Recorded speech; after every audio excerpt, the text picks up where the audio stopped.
Bien-aimés frères et sœurs en Christ, je vous salue dans le beau et précieux nom de notre Seigneur Jésus-Christ. Je bénis le Seigneur pour nos vies, pour tout ce qu'il est en train de faire. Ce matin encore, nous sommes là pour notre parole d'exhortation.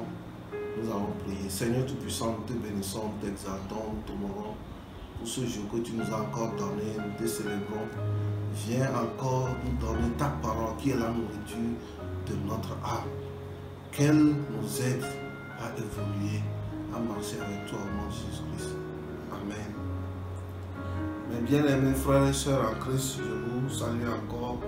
Ce matin, dans notre exhortation, je veux que nous parlions sur un sujet que j'intitule le rêve de la gloire. Le rêve de la gloire, je vais lire quelque chose dans le livre des psaumes, psaume 126.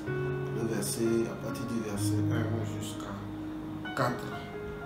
Je lis psaume 126, verset 1 à 4. Cantique des degrés. Quand l'Éternel ramena les captifs de Sion, nous étions comme ceux qui font un rêve. Alors, notre bouche était remplie de cris de joie et notre langue de chants d'allégresse. Alors on disait parmi les nations, l'Éternel a fait pour eux de grandes choses. L'Éternel a fait pour nous de grandes choses. Nous sommes dans la joie. Éternel, ramène nos captifs comme des ruisseaux dans le midi. Mes frères et sœurs en Christ, oui, nous sommes en train de traverser des moments difficiles. Et ce qui a poussé les enfants d'Israël à écrire ce cantique, il l'appelle cantique des degrés, c'est ce qu'ils ont vu, c'est ce qu'ils ont expérimenté. Les enfants de Dieu étaient partis en captivité à cause de leur péché à Babylone pendant 70 ans. Et quand l'heure a sonné pour qu'ils puissent retourner dans leur pays, la Bible a dit dans Jérémie, le verset 51 que je vais lire, que ceux qui les ont amenés captifs refusent de les relâcher. Je vais lire ça vite.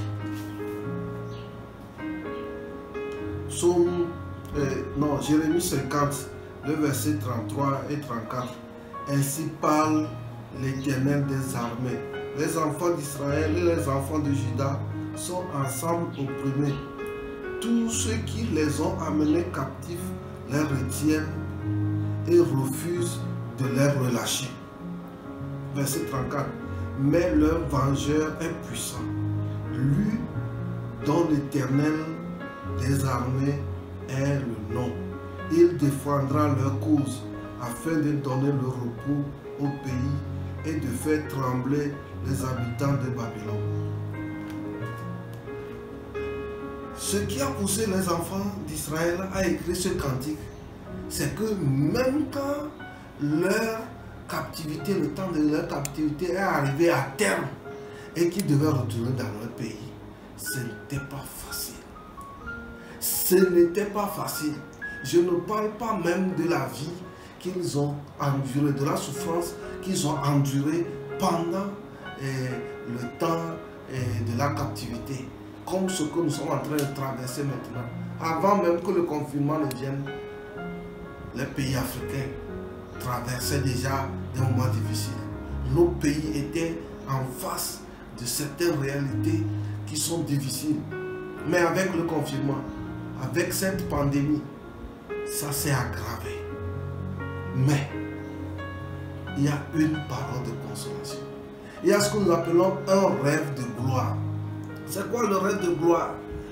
Il dit, quand l'Éternel ramena les captifs de Sion, nous étions comme ceux qui font un rêve. Qu'est-ce que ça veut dire? Ceci dit qu'ils avaient espéré la délivrance en vain. Donc, à cause de cela, ils n'attendaient plus à ce que Dieu puisse les délivrer. D'aucuns se croyaient qu'ils sont devenus des Chaldéens, qu'ils vont rester à Babylone toute leur vie. Ceux qui sont morts sont déjà morts. Ceux qui vivent et qui espéraient n'ont plus d'espoir. Mais même si les problèmes que nous traversons font que nous n'avons pas d'espoir, celui qui a promis n'est pas comme un homme. N'est pas comme un homme. Et ce que nous avons lu dans Jérémie, il dit que ceux qui les retiennent même refusent de les relâcher. Des fois, Dieu lui-même prévoit notre délivrance. Mais ceux qui dominent sur nous, les puissances ténébreuses, les esprits méchants qui dominent sur nous, n'aiment pas nous libérer. Mais mon frère, tu ne dois pas baisser les bras. C'est ce qui fait que quand ça arrive comme ça, les gens abandonnent, les gens paniquent, les gens abdiquent, les gens laissent, ils se donnent à des raisonnements impropres en disant bon, c'est comme ça, si c'est comme ça, bon, moi, il n'y a plus d'espoir, bon, je suis aussi vieux, c'est fini pour moi. Non, même si tu es vieux, ce n'est pas fini pour toi. Pourquoi? Jacob n'attendait plus la délivrance de Dieu, mais il a été délivré. Quand Rachel était mort et quand Joseph avait été vendu, on lui a menti que Joseph est mort, il a perdu tout espoir.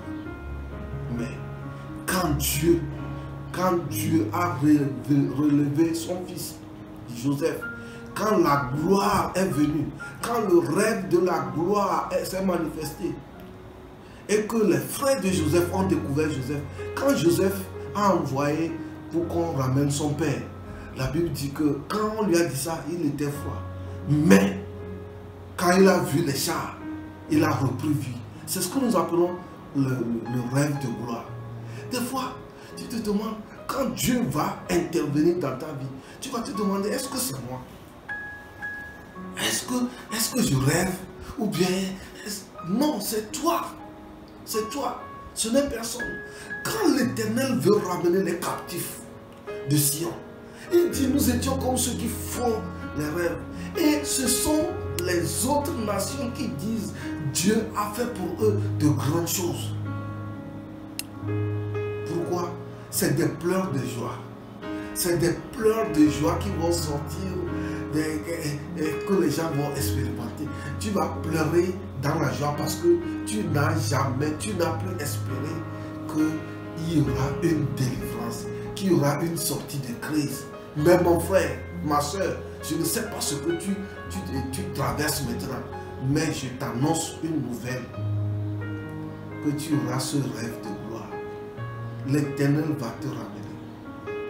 Tout ce que les hommes t'ont volé, tout ce que les démons t'ont arraché, tout ce que les esprits familiers t'ont arraché, tout ce que les ennemis t'ont spolié, tout ce qu'on a arraché de toi, tout ce que l'ennemi a englouti, il les vomira. Tu feras ce rêve. Tu feras ce rêve de gloire. Il dit, nous étions comme ceux qui font des rêves. Écoutez ce que je vais vous lire. Dans Acte 12, le verset 9. Quand l'ange libérait notre bien-aimé Pierre, la Bible dit qu'il était comme quelqu'un, il imaginait comme c'était une vision. Je lis seulement le verset 9. Le verset 9. Pierre sortit et le suivit, ne sachant pas que ce qui se faisait par l'ange fut réel. Il s'imagina avoir une vision. Le verset 10. Lorsqu'ils eurent passé la première garde, puis la seconde garde, ils arrivaient à la porte de fer qui mène à la ville et qui s'ouvrit d'elle-même. Devant eux, ils sortirent et s'avancèrent dans la rue. Aussitôt, l'ange quitta Pierre. Vous voyez, quand l'ange, Hérode voulait tuer Pierre, quand il a tué Jacques, et il a vu que les gens ont apprécié, il a encore arrêté Pierre pour le tuer. Mais cette nuit, le Seigneur n'a pas permis. Peut-être tu traverses un moment difficile. Et peut-être que c'est cette nuit-là que Dieu le Seigneur viendra te secourir. Peut-être que c'est demain qu'on va te décapiter. On va t'exécuter. mais on ne t'exécutera pas. Tu auras un rêve, tu auras un rêve de gloire. La gloire de Dieu se manifestera. C'est pourquoi quand Joseph a eu ce rêve de gloire, il a dit dans Genèse 45, le verset 11, allez raconter ma gloire à mon Père. Verset 13 plutôt, allez raconter ma gloire à mon Père. Mon frère, ma soeur, la gloire de l'Éternel se manifestera dans ta vie. Il te visitera. Il te visitera. Il dit, alors notre bouche, verset 2 de Psaume 126, alors notre bouche était remplie de cris de joie et notre langue de chants d'allégresse. Alors on disait parmi les nations, l'Éternel a fait pour eux de grandes choses. Mon frère, ce que Dieu veut faire, il ne le fera pas en cachette. Quand le rêve de gloire arrive, ce sont les nations qui en témoignent. Ce sont les nations qui en parlent. Et ce sont de grands... Les gens parleront sur le plan mondial de toi. Toi seul, tu seras celui qui sera l'objet de discussion. Pourquoi? Parce que l'Éternel a fait pour toi de grandes choses. Et toi qui n'as jamais souri, et toi qui n'as jamais ri, toi qui n'as jamais eu la paix, toi qui n'as jamais eu la quiétude dans ta vie, tu auras la quiétude, tu auras la tranquillité, tu auras la joie. Pourquoi? Parce que notre Dieu est vivant. Il est puissant.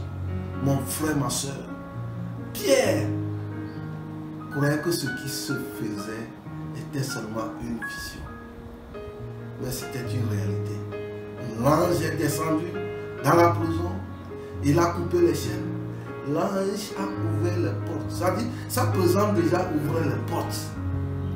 Sa présence ouvrait les portes. Mon frère, ma soeur, tu as quelqu'un qui est plus qu'un ange. Le Seigneur Jésus-Christ. Sa présence ouvre toutes les portes. C'est pourquoi tu dois avoir cette assurance. Tu dois avoir cette conviction que un jour, tu auras ce rêve de gloire. Un jour. C'est pourquoi, si tu dois avoir ce rêve de gloire, ne panique pas. Même sans force, tiens ferme. N'abandonne pas. N'abandonne pas. Tiens ferme, persévère. Persévère. Le Seigneur est avec toi. Son heure n'a pas sonné. Quand son heure sonnera, il viendra. Il ne t'a pas abandonné. Il ne t'a pas abandonné. Hein? Il y a l'habitude de dire que le silence de l'Éternel, c'est un mouvement, c'est le mouvement de Dieu en action. Un mouvement de Dieu en action. Pendant un moment de silence, Dieu est en action. Mon frère, ma soeur, je sais que tu traverses quelque chose. Que le Seigneur te soutienne. Que le Seigneur te garde. Tu auras ce rêve. Tu auras ce rêve. Toi qui me vois, toi qui m'écoutes, si tu n'as pas encore donné ta vie à Christ, je te supplie de donner ta vie à Christ. Rien ne sert de vivre dans ce monde sans donner sa vie à Christ. Répète après moi. Seigneur Jésus, je te reçois comme mon Seigneur et mon Sauveur. Je te donne ma vie. Viens, secours-moi. Écris mon nom dans le livre de vie et efface mon nom dans le livre de la condamnation. Je te remercie de ce que je suis devenu ton fils. Au nom de Jésus. Amen. Mon frère, ma soeur, je vais prier pour toi. Toi qui es en train de traverser un moment difficile. Et toi qui veux expérimenter ce rêve de gloire. Seigneur Tout-Puissant, je prie pour mon bien-aimé, ma bien-aimée, ma soeur et mon frère qui est en train de me voir, qui est en train de m'écouter et qui se trouve dans une situation où tous les pronostics démontrent qu'il n'y a plus de délivrance. Toi, tu es vivant et tu te manifesteras et tu étendras ta main. Je prie que tu étendes ta main, que tu guérisses quelqu'un, que tu opères les miracles dans la vie de quelqu'un, que tu te manifestes dans la vie, Seigneur, de quelqu'un qui te cherche de tout son cœur, quelqu'un qui traverse un moment de souffrance atroce, qu'il ne peut pas dire à quelqu'un. Étends ta main, mon Seigneur, visite-le, que cette personne expérimente ce rêve de gloire. Béni sois-tu, mon Seigneur, dans le nom de Jésus-Christ. Amen. Mon bien-aimé, que le Seigneur te bénisse. A plus. Bye bye.